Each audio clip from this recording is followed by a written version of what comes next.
And so, yes, welcome everybody to Living Beyond Limits and our service in the park. And if you're joining us online today, we welcome you also. I'm Reverend Jennifer Spear, and we are a part of Centers for Spiritual Living, and I'm so glad that you are here today to join us for this service. So we're going to actually begin this service. I'm going to read our mission statement, and if you know it, I invite you to say it along with me. It says, "We are a sanctuary where people can discover and reveal the presence of God in their own being and experience their oneness with all life. Through the realization of this inner presence of love and peace, we become a beneficial presence in the world, and we give way to the evolutionary impulse of the divine and become a beneficial presence in the world." So you know that is exactly what we are up to here at Living Beyond Limits, is we are giving ourselves the opportunity through being here to discover and remember and step back into that place within us that knows that it is one with that divine presence, that knows that it is an out-picturing of that divine presence. That part of us that is the I am of our own beingness, that is our own spirit, that expresses as our own love. And you know that what happens is as we discover that presence within us, that is within us and all around us, that fills our life and fills every moment and every situation, then we have access to all of those qualities of the Spirit. Then we have access to peace and love and wisdom and our authentic power and the truth of our own wholeness. We don't need the world to reflect to us that that's who we are. We have discovered that within us. And so as we have discovered that within us, we can bring it into the world. And as we do that, we are a beneficial presence to ourselves and to those around us. And so I say thank you to every one of you for answering the call of your own heart and your own spirit to be walking this path and to be being a beneficial presence for humanity. And so Barbara Conant is our practitioner. I'm going to invite her up here right now. She is going to lead us in an evocation as we begin to evoke an awareness of the presence of Spirit and do a contemplative reading for us. And so I invite you in the interim to just kind of begin to settle into yourself. We will sing or listen to the words of "We Are" by Denise Rosier, and that will take you into that place of silence. So I invite you just to kind of settle in.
I focus my thoughts within and notice a light and move my attention there.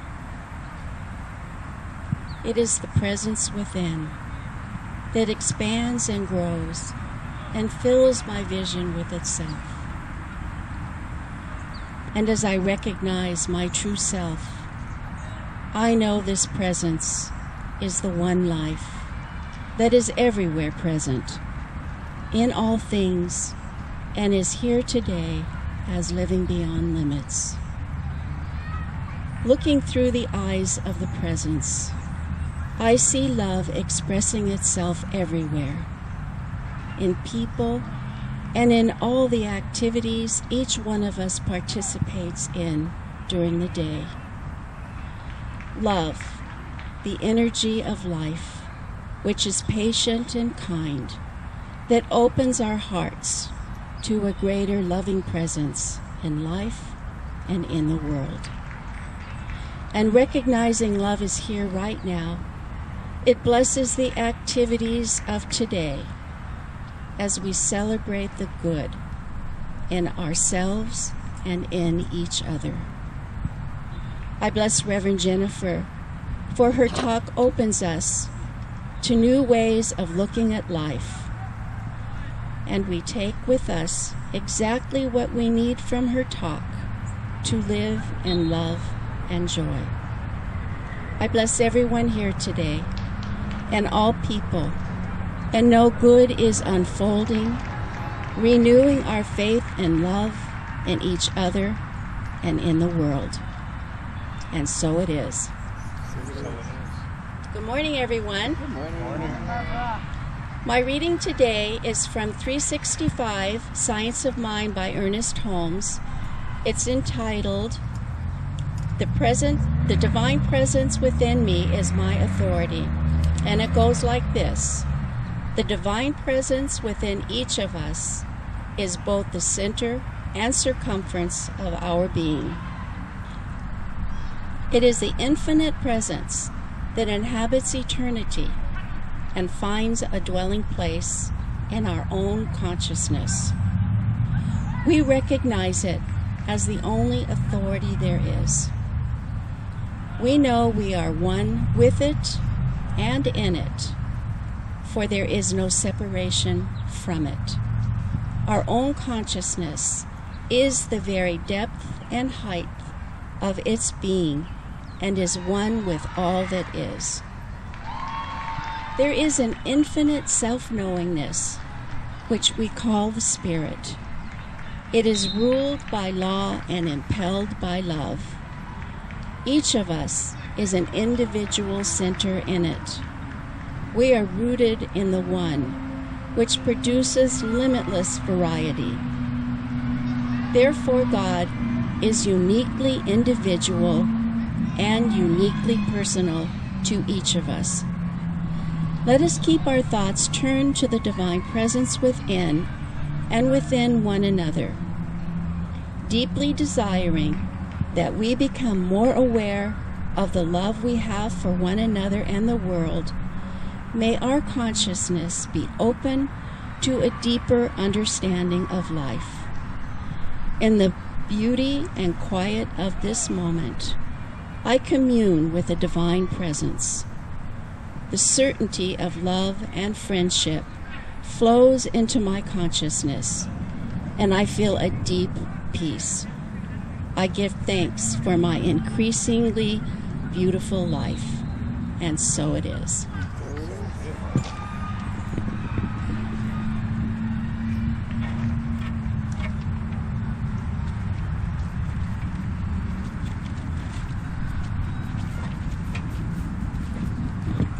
Lovely, thank you. Where's that from? 365 Science of Mind. Nice, very nice. And so at Living Beyond Limits, one of our big focuses is about discovering our own divine nature and discovering who we are so that in turn we become a beneficial presence in this world. It is one of my absolutely favorite things to talk about as a minister because I think it is the thing that changes the world.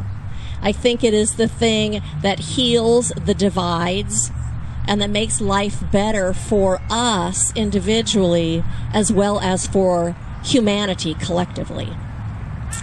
And because we are primarily spiritual beings, we actually have a need to discover and to feel and to experience and to express our own spirit. And the more we wake up to our spirit, the more that we feel it, the greater that desire becomes to express that in the world.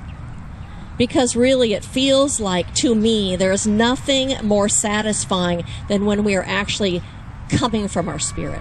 When we are speaking or acting or living from our spirit, it feels so deeply fulfilling and right. So there is a Chinese proverb that says, when the eye is not blocked, the result is vision. When the mind is not blocked, the result is wisdom. And when the spirit is not blocked, the result is love. And you know that Jesus said, know the truth, and the truth will set you free. Well, the truth is that God is love. And the truth is that God is inside of you. Therefore, love is inside of you all the time. And that love is the very personification of that divine presence. Love is a divine energy that begins in God and has no end. And love is really the only ingredient that you need to discover your own divine self. Yourself with a capital S. And as human beings, we long to live with love and to live in love and to give and receive love and share love. It feels so good. And we also love to feel connected to each other, connected to those that we care about, and connected actually to that larger family of humanity.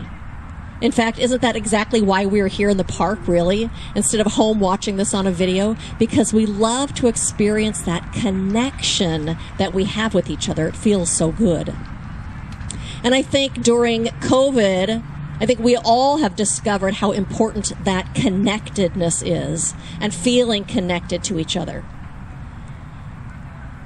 I know that I heard a story last November that was about this person who was having company over back east in the cold. It was November, and how much we like to be together, that they were going to have dinner in their backyard, and everybody was given an electric blanket. So everybody could wrap up in that blanket while they ate dinner, because that was before the vaccine, and that's when we were only spending time outside, so they could still be together. And I know that I have neighbors down the street from me, a couple of them, who have set up tables in their front yards. And they have friends and people over all the time, and they're out there spending time together to feel that connection with each other. And I know I spent many days during the winter and since then sitting on people's patios so that we could actually be together. And yes, some of that time was with a jacket on, wrapped in a blanket with the fire going because it was cold outside. But that connection is so important to us, to feel connected, like I said, and that's why we're here with each other. When we feel connected and when we are experiencing that love that's inside of us, it makes us somehow feel like we are just in the flow of life and things just feel right. It's kind of like we have this sense of all is right with the world when I am connected to these people and I'm in that own experience of my own love. And yet, as you know, we don't always come from love, and we don't always feel connected. And I think there are basically really three reasons why we don't feel connected and don't experience the love that lives inside of us all the time. And that first one is because of our harsh and critical judgments. Judgments of ourselves and judgments of other people makes us not feel connected to those people. And it cuts us off from that love that is our own essential nature. That harsh criticism, when we are in that, we can't see beyond the surface. We can't see beyond the surface of our own mistakes. We can't see beyond the surface of whatever it is that person has done. We can't see our own or another person's innocence when we are in that harsh criticism. We can't see our own beauty or our own goodness. We can't experience our own spirit, which is that divine presence in expression. And I know when I look at my life, that is certainly the truth for me. Prior to walking this spiritual path, and I was doing therapy at the same time when I started this path, I was so judgmental of everybody. I was probably raised in the most judgmental house in the world and would learn that really well. So I judged everyone that I saw. And I did not experience love, and I did not experience connection. But since I've been walking this path and doing my inner work, and have really discovered my own goodness, and have discovered my own spirit and my own wholeness, that now I come to the world so differently. I come to the world with a sense of generosity and a sense of already being connected to everyone. And I come to the world very often with such a loving heart. That doesn't mean that I don't ever judge, but it certainly is a totally different 180-degree turn from where I used to be in my life. And it feels so much better. Ernest Holmes said in his statement about what we believe that spirit is embodied in everyone, and that we are all embodiments of the one spirit.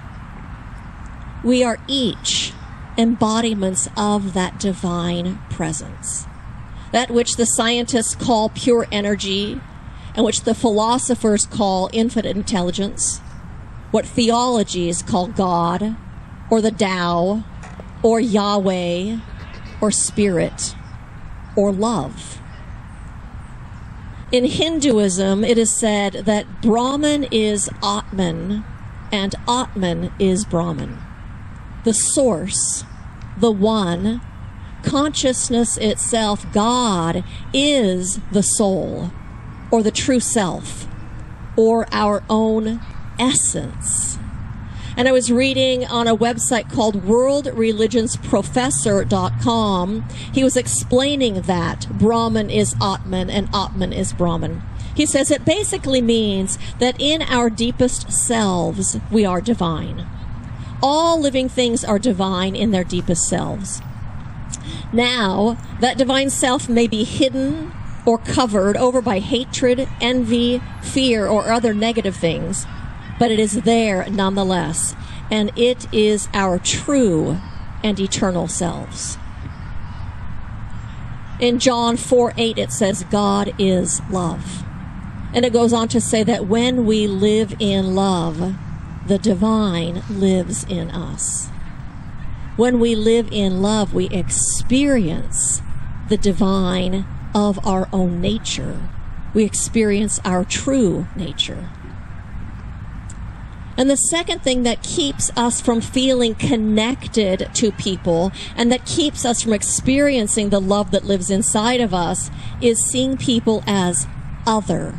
You know, those people are from that other political persuasion, or that other sexual orientation, or that other ethnicity, or that other group that believes differently about being vaccinated than you do. That person that has a different opinion than yours, we see as other. And when we see people as other, it keeps them outside. We place them outside of our energy of love and care and compassion. But you know, we all have differences. In fact, do you know the difference between the people of Dubai and the people of Abu Dhabi? No? The people of Dubai do not like the Flintstones. But the people of Abu Dhabi do.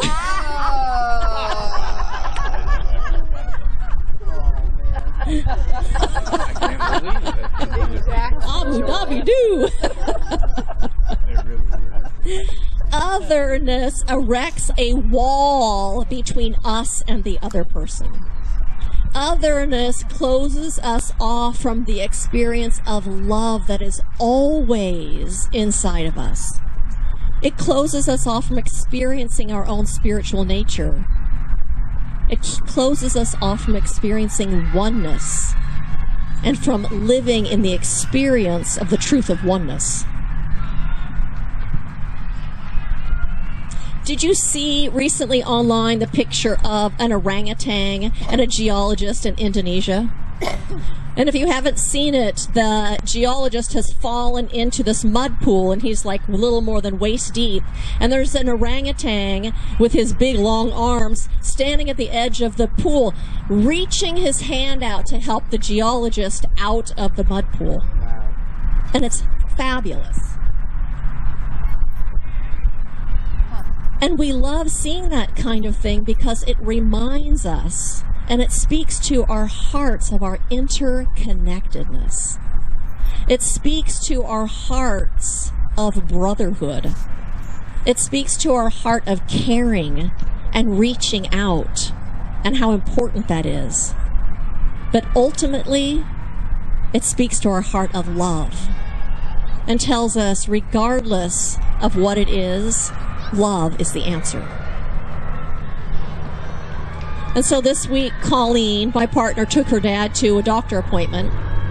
And she pulls up out front of the office building in the loading zone to help him get out of the car. And he's 94, so he moves rather slowly. And so she gets out of her car and goes to the trunk and opens it to get the wheelchair out that he uses only when he goes places like that. And as she does that, the woman in the loading zone in front of her in another car gets out and says, "Excuse me, I think you dropped something." And sure enough, her wallet is laying behind the left back wheel of the car.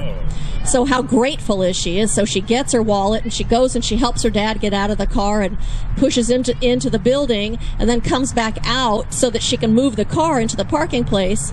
And here's another daughter who is pulled up to the curb in the loading zone, and her mother is trying to negotiate getting down the curb to get into the car, and she's having a hard time. So Colleen goes over and asks her if she can help her, and in the meantime, the delivery truck pulls up and starts honking at them to move. Oh, jeez. And so Colleen helps the lady into her car, and the lady gets in, and the daughter says, "Don't worry, Mom, don't rush. It's all okay." And the mom gets in, and then all three of these people pull away at the same time. And she talked about how beautiful it was. That's what happens when we're coming from our spirit. But when you're the delivery driver and you're in a rush and you have an agenda and you have something else going on, we don't always live from that place of connection and oneness. But when we do, those are the kind of things that happen. And that's the place really that we long to live from. We long to live from our spirit and from our heart and from the love that we are. And the third and the last thing that keeps us from experiencing our own love, keeps us from experiencing who we really are, is that we've fallen asleep to who we really are. We've fallen asleep to what we are. And we all do that at times. We've fallen asleep to the fact that we are the expression of love and of light. We have forgotten that we are the divine expressing itself here in these human suits. We have forgotten that we are the goodness of God and the wholeness of God. We have forgotten that we are beauty and joy and authentic power and love. I don't know if you've heard this story. There's a story about a man. He was a good man, and he went to heaven, and he knocks at the gates of heaven, and God says, "Who is it?" And he says, "Who's there?" And he says, "I am." And he says, "Go away." And so the man goes away, and he goes and he meditates. He doesn't understand why he hasn't gotten in, and he has in meditation the sense of I am, a sense of his own self. And so he goes back again, and he knocks on the gates of heaven, and God says, "Who's there?" And he says, "I am." And God says, "Go away." So he goes away and he meditates some more and comes back for the third time and he knocks on heaven's gates, and God says, "Who's there?" And he says, "You are." And the gates of heaven open. You are. You are God in form. You are love in form. You are that divine presence here in your own little human suit. Living in God, living with God, God living through you and as you. When we know who and what we are, our motivation is different. The lens through which we look at life is different. The way that we experience life is different. When we discover our own divine nature and live from that awareness, we come to the world with love. We come to the world with kindness and generosity and open arms and open hands reaching out like the orangutan did. We come from the perspective of the value of other people, regardless of who they are. And from there, we create a better world. And so my invitation to you this week is to do something that enables you to feel connected to your God. To do something that enables you to feel connected to your spirit, to yourself with a capital S. Do something that helps you live in alignment with who you are below the surface.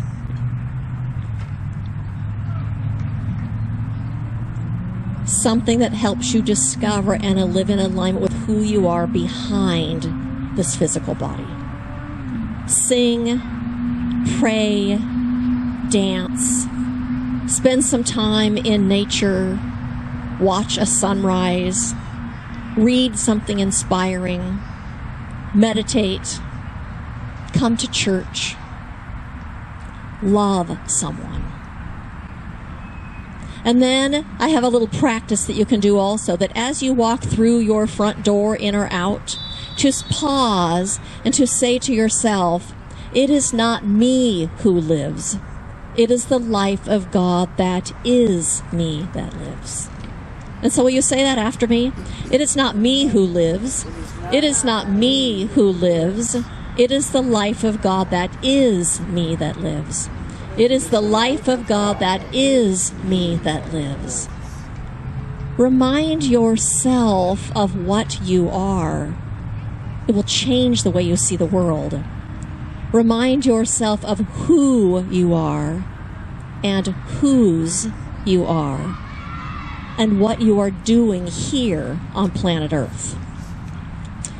And as a result of that, you'll be living a life that feels deeply satisfying, where you feel connected to your spirit and connected to that divine presence and connected to this family of humanity. And you'll be giving expression to your own divine nature. And so blessings to each and every single one of you in walking this spiritual path, in discovering your own spirit and feeling it and living from it and being a beneficial presence here on earth. Blessings to each of you.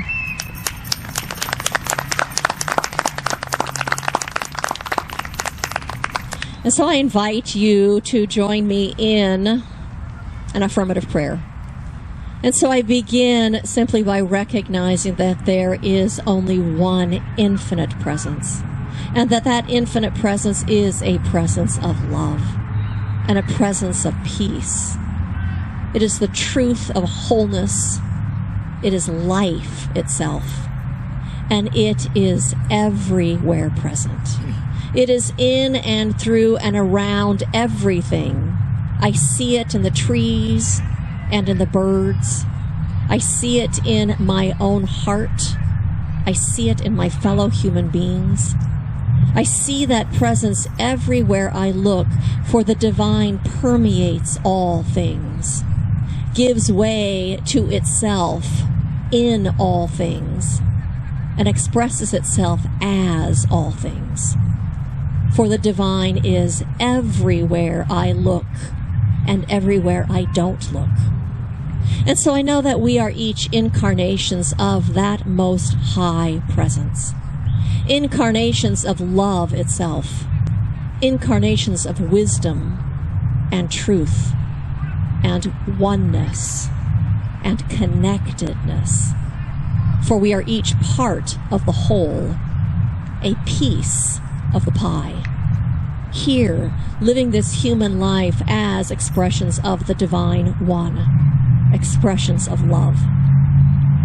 And so today, as we move into our world, we see through the eyes of our heart, and we see through the eyes of our own spirit and our own divine nature. And as we do that, we naturally come to the world with love. We naturally come to the world with care and kindness and compassion and generosity. And so not only is this the truth about us, but I know that this is the truth about every single person in this world, that we are each incarnations of that presence.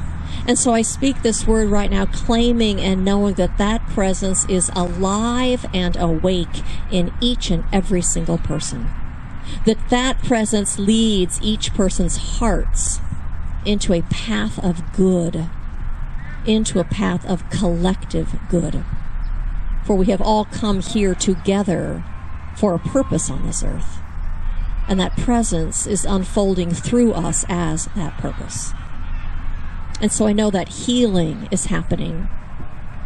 Healing of divides, healing of hearts, healing of lives, healing of pocketbooks, healing of self-perceptions.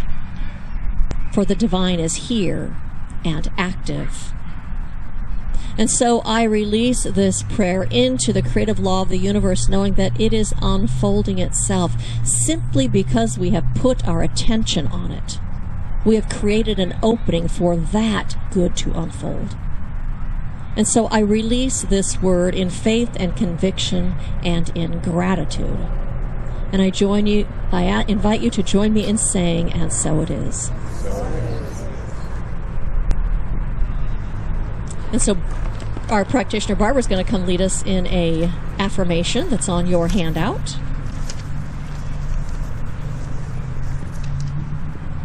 And if you join me, today I remind myself of who I am and why I am here. Coming from my spirit, I come to the world with love and the perspective of oneness. From here, I create a better world. And so it is. It's so fun to get to talk about this. And so it is now time for our offering. So if you brought an offering today, I invite you to bring it forward and place it in this basket. If you are continuing to support us online, I thank you for your continued support of Living Beyond Limits.